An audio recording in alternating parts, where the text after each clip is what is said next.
I often wonder who's watching this page, what kind of people are here. I'm certainly not trying to form any sort of, well, community's okay, I suppose, but, I'm not one for like group things, cults and all that.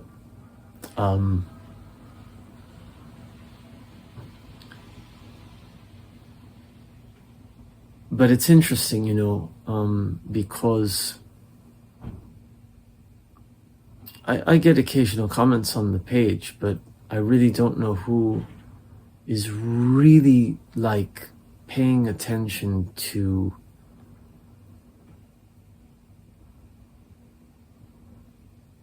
the storyline, the connection between the various threads or ends that can never be tied together, because we can never tie together anything ultimately, because that's just not the way that reality works. So, apart from the fact that musically, let's say I work in various genres that are not really genres, because genre implies something you can put a label on and say this is rock or this is jazz or this is, and of course there's this sort of mixed genres and the in-between labels that we try to give to things that really don't describe them well, unless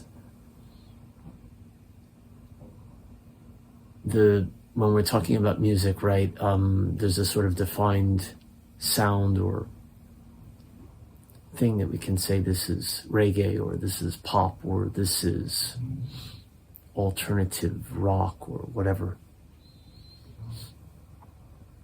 So getting back to that, I got a comment which I absolutely love, on a video I recently posted saying, what kind of music is this? And the video was for, basically, I took a suling flute improvisation from the studio I had done, and I layered it and slightly effectorized it, like just with reverb. I didn't do anything drastic actually to it, but it's a little bit, it's layered and it's sort of, like this. And I put the voice of J. Krishnamurti talking about how we are nothing essentially, and that's, if you want to know what he's talking about, you can listen to the video, or you can go and listen to his talks, which are amazing and which you should listen to if you have an inclination to that. But like, what kind of music is this? And I think that would be a question that many might have, not only for that kind of thing. I do these sort of abstract things and improvs and whatever, improvisational things. But even, like, even several years back, I would perform like, solo acoustically solo with just an acoustic guitar, and I would sing or something, my songs, and people would say it's ambient. And I never thought of my acoustic music as ambient. My acoustic music was my acoustic songs, that's all. It was Marc Lowe acoustic. Within my mind, I separated that music from the more electronic things I was doing at that time. And around 2021 and into 2022, especially, the acoustic and the electronic stuff started to, the boundaries started to kind of become less clear, and I started using the acoustic in different ways, improvising along with electronic things or whatever. So those boundaries began to dissolve more and more. And even the songs that were like songs then have become so much looser and, improvisational in ways that the boundaries, even within my own mind, the things that I had created sort of genre boundaries for in my own mind, those boundaries have more or less dissolved almost completely, even for me. So I don't think it's possible to label this music. And some people might say it's not music, like certain things, like if it's just an improvised sound of, if it's just like I use the Castle noise synth to make sort of popping or humming or something, and there's a spoken word on top of that. Is that a song, And that could go on for 10 or 15 or 20 minutes. And there might be changes in there, and suddenly there might be some piano or beats might come in and they might go out again. But what is the label you're going to put on that thing? So that's just the music.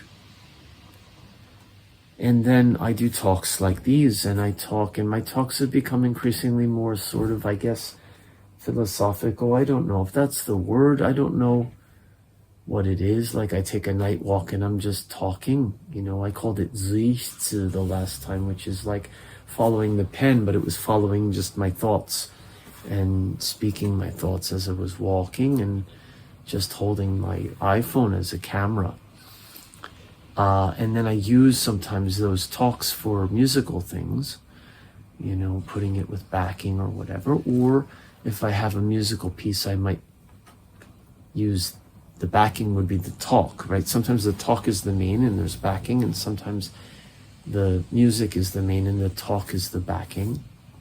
And there's as many patterns as you can imagine, because I don't map it all out and plan it all out. I just try different things and do different things. And sometimes I do multiple versions of things and use the same samples in completely different ways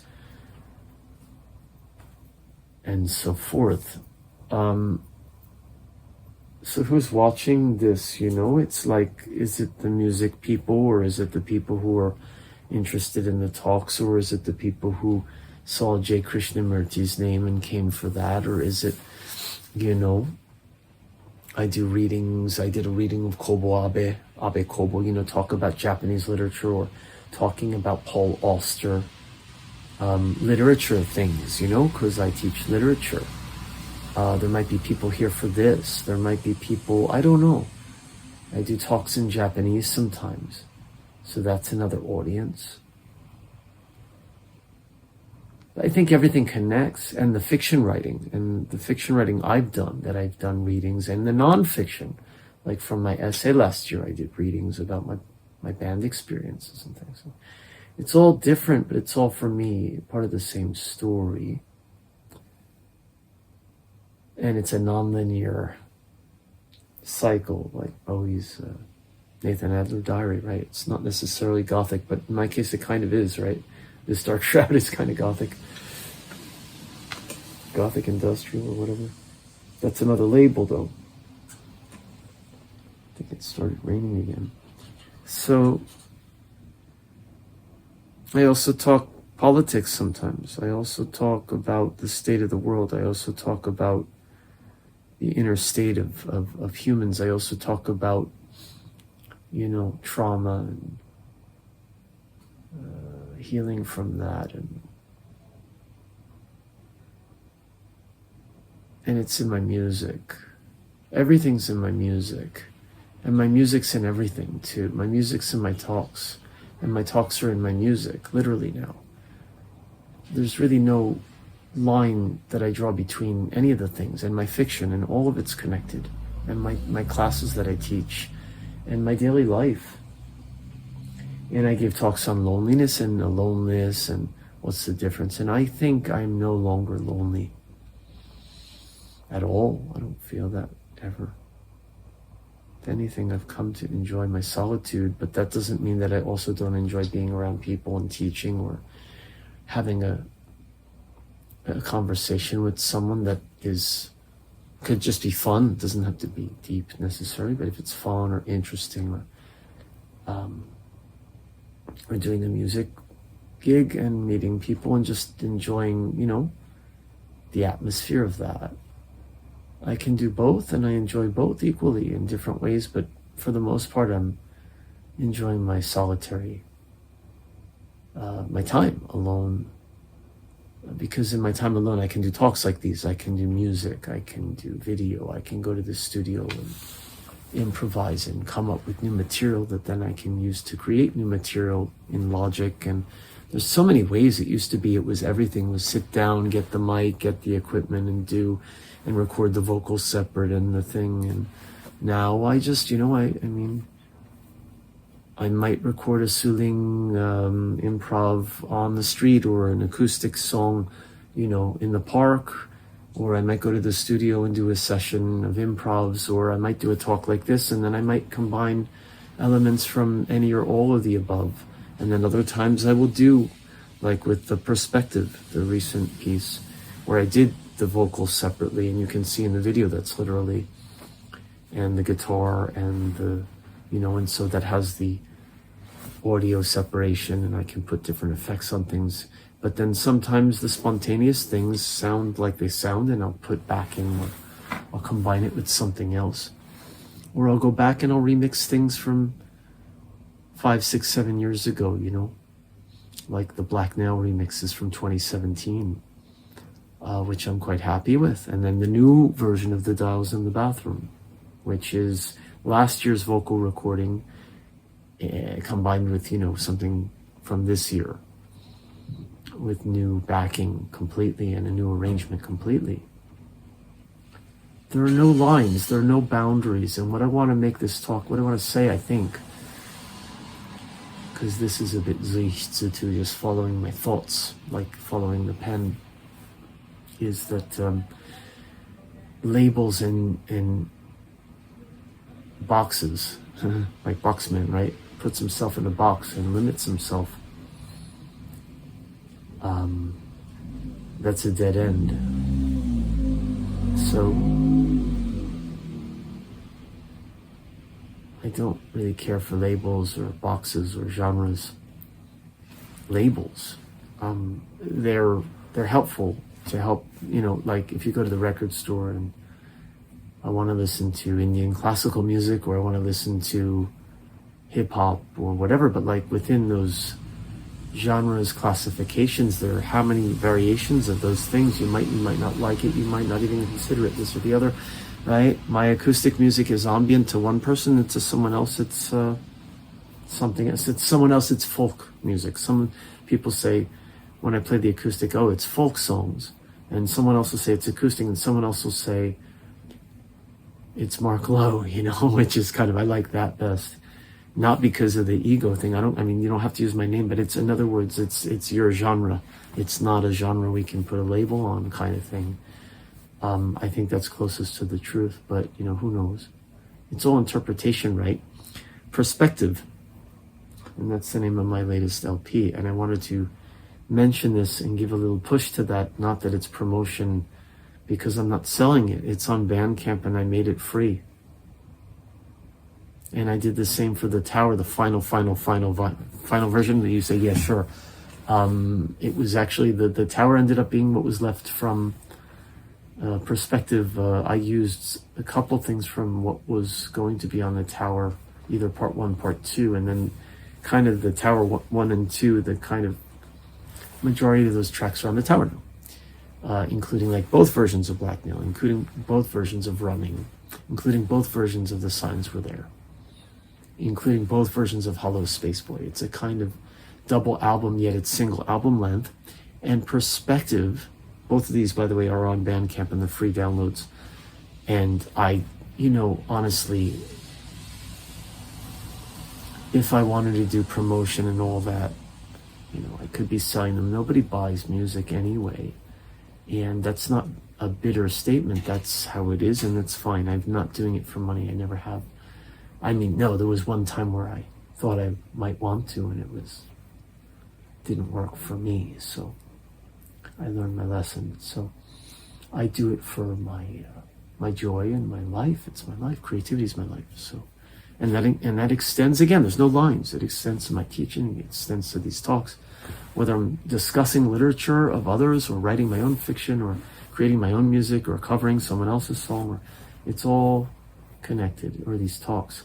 So perspective, let me just say, the album ended up being something else, which is the track Perspective, of course, which I did a video for, is on the album. The original version of The Tower, which is not exactly the original. I actually worked on the mix and the arrangement a bit. It's actually a bit shorter than the original version.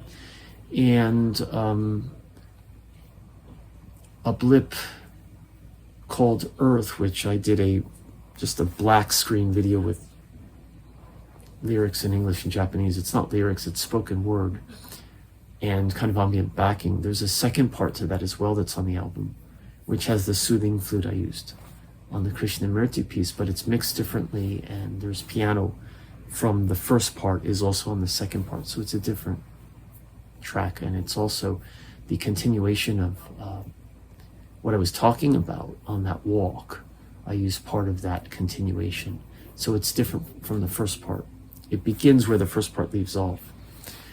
And Perspective, I also did an alternate mix, which is ambient. It doesn't have the Telecaster or the noise or any of that.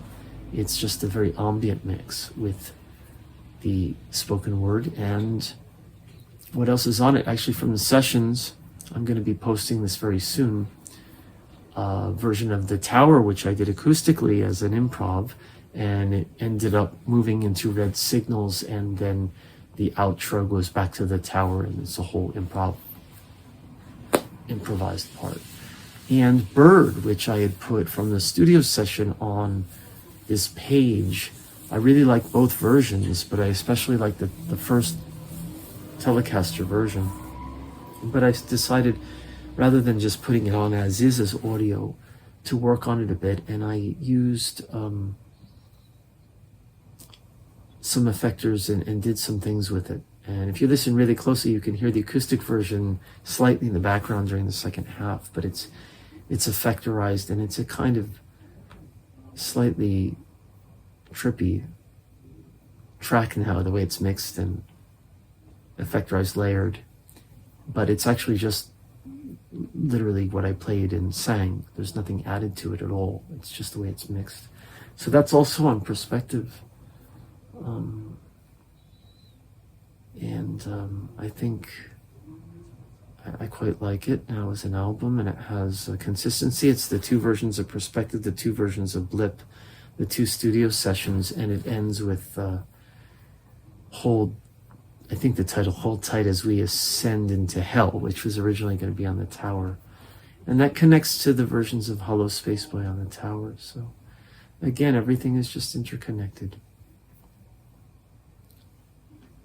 But again, you know, I believe someone out there who has maybe never communicated with me in any way, shape, or form, or maybe did just a little bit with a comment once or twice, is listening, is paying attention, is enjoying the music and the talks and the message and understanding it, although it's not always the brightest, happiest, but it's message, right? But or sound, but it's honest, and it's honest from my perspective, my Shten perspective, the name of my recent album, up here in my tower, which isn't to say above anyone, but it's just looking down at, or looking out at the world. If you're in a high place and you're looking through the window, you get perspective. That also perspective from the tower, you know, because you're above and you can kind of, like if you're in the middle of a forest, you don't see the trees.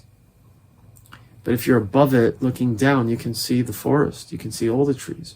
You're standing in the middle of it, you can't see anything but, you know, the wood or the leaves or whatever. But if you're above it, so that's the tower. Maybe that's part of the metaphor too, which I didn't really think of it that way, because all this stuff just kind of comes out of me as it does and when it does. Almost everything is just improvised now. But from the tower, it's not to misinterpret that as looking down from above at anyone, or there's not a superiority inferiority thing. As above, so below. As above, so below. So that's a duality, right? Above, below, and hierarchy, and those are the things that I'm trying to do away with, right? The unbecoming. So, but looking from the tower gives one a different perspective of the world. Just like looking at the earth from another planet would give another perspective. It's just a blip, right? And we are even tinier blips. We're not even blips. We're smaller than blips. If the earth is a blip, we're just, like microscopic insects in perspective proportion. So, yeah.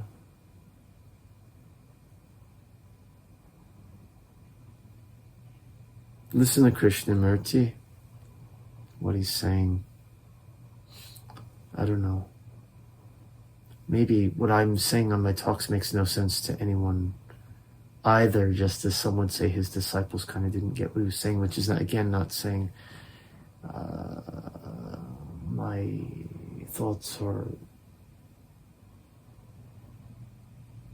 this or that, or I don't know how people interpret. That's perspective and interpretation. That's for me too, We just all interpret things through the lens of our understanding or perspective or upbringing or brain, the way our brains work. And that's kind of what that is, perspective. And I've been teaching recently Akutagawa, Ryunosuke Akutagawa. The film version is more well-known internationally, the Dashomon, which is in a grove, the story, which I'm teaching the story, which is, the same story told from the perspective of 3 people who were directly involved and 4 people who were indirectly involved or witnessed it or related to. In one case, it's the mother of the woman who's involved.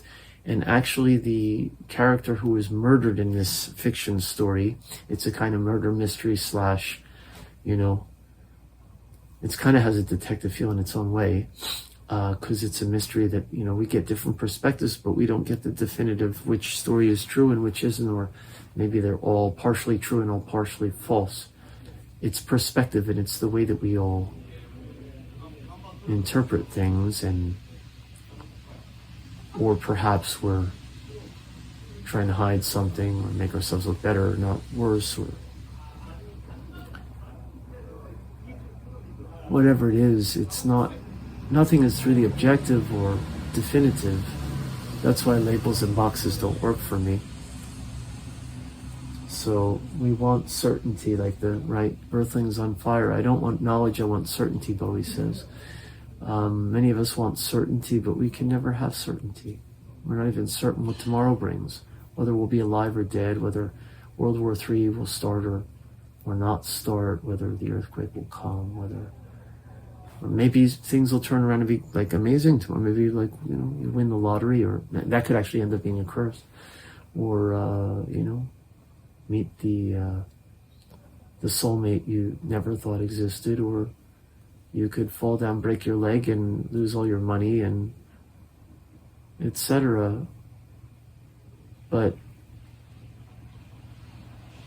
those things are all part of the game. And if you let go of trying to control it, and if you accept what comes as it comes, good or bad, and realize that changes and flip-flops, just like light and dark, and right?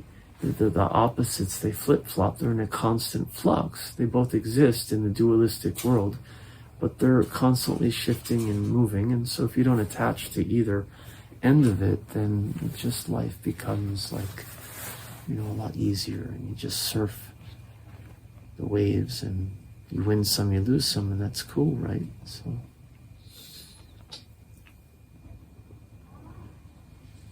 and then you're never lonely, because you're never alone, even when you're alone, because you're in the world. The world is you, and you are the world. I mean, that sounds really philosophic, or some people might say it sounds new age, but drop your ideas and your opinions and all the stuff that you think is you, and what's left. That's what Krishnamurti is saying in that talk, basically. that we're nothing, he doesn't mean we're worthless, or, that's putting a label, that's a reaction, or a kind of interpretation, or a kind of judgment. There's no judgment. There's no judge to judge. Right? If we're nothing, if we're at base, we're just, are we observing? Are we the observer or the observed, right? Like this thing, it's like, who created us, and what's going on beyond our logical understanding. We're all phantoms, we're all ghosts, and we will be. One day we will be the ghost. This video will be a ghost video. This video is a ghost video already. As I'm speaking, already it's slipped into the past. And when I stop it, it's finished, certainly. It's already a ghost. I don't exist in the same form. But that's true of everything in every second, every millisecond. You can't grasp it for a single moment. It's gone. So you can only be in this moment. That's the whole thing with time and space and existence and all this stuff. So people are going, yeah, this guy's crazy. So whoever's watching, whoever's listening, whoever's enjoying, hopefully, or maybe some might feel uncomfortable with some of the things, even the music, I don't know.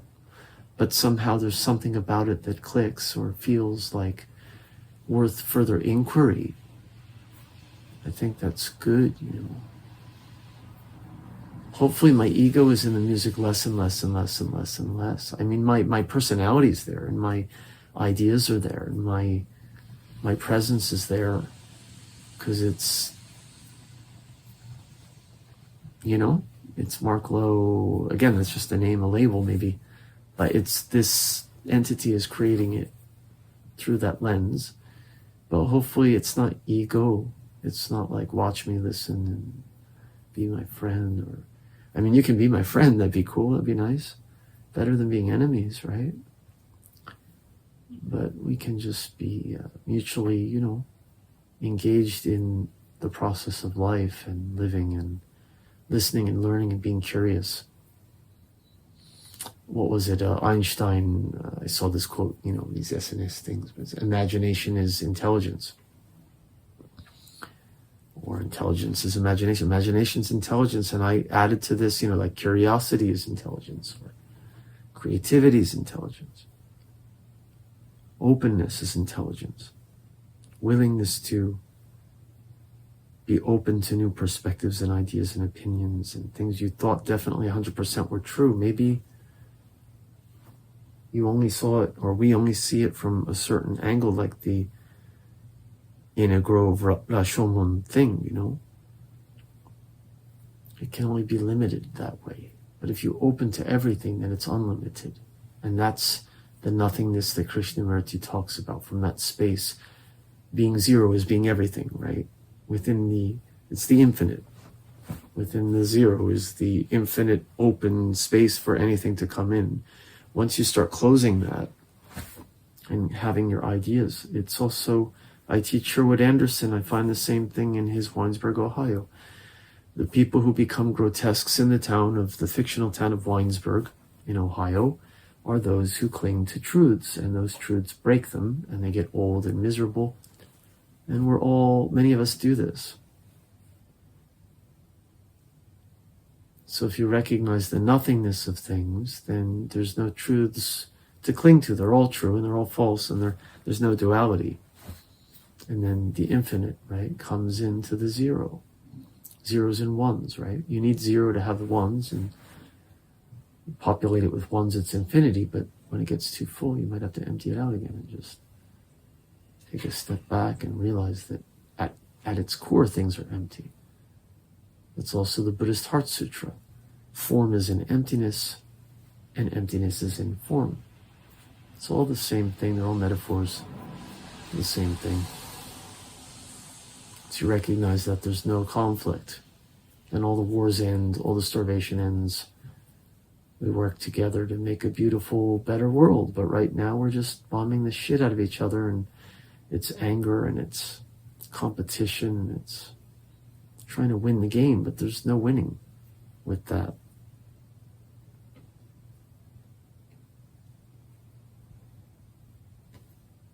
When will people realize? But just ride the wave, because,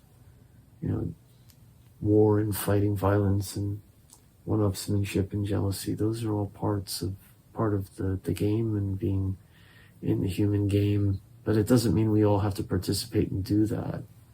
We can opt out of that if we can see it.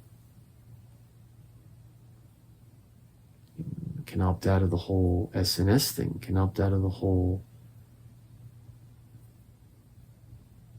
consumerism thing. That doesn't mean you can't buy things you enjoy or, to pay your rent and have money for food and so on. But we don't have to be driven by compulsions and manipulative advertisements or what other people say kind of thing. So thanks for joining me on my page. Again, I probably don't know you. Some people I might know or have known in a past life. So I call it past life, means people I haven't seen or spoken to in a long time and don't know what is going on with you. But I think the majority, I'm guessing, with 900 some